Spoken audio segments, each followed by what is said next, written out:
Naik Milo.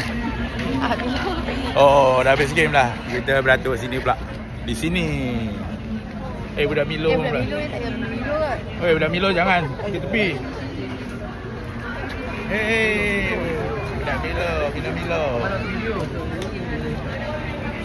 Yeah, budak Milo belakang ni.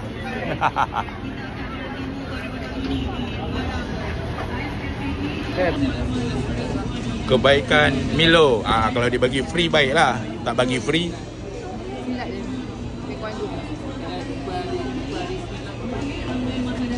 Milo. Kejohanan MSSM U12 U18 dibawakan oleh Milo. Milo puan. Milo. Tahniah U12 Kedah.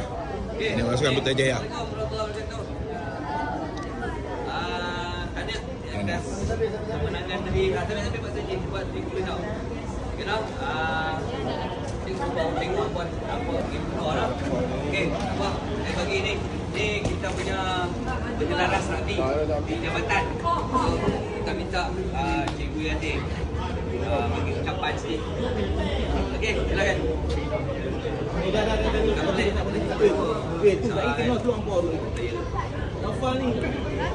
Okey, ambil buat tengok.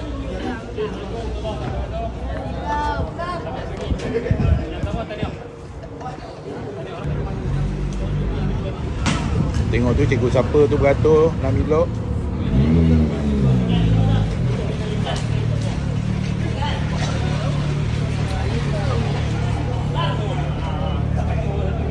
Nak lagi ke?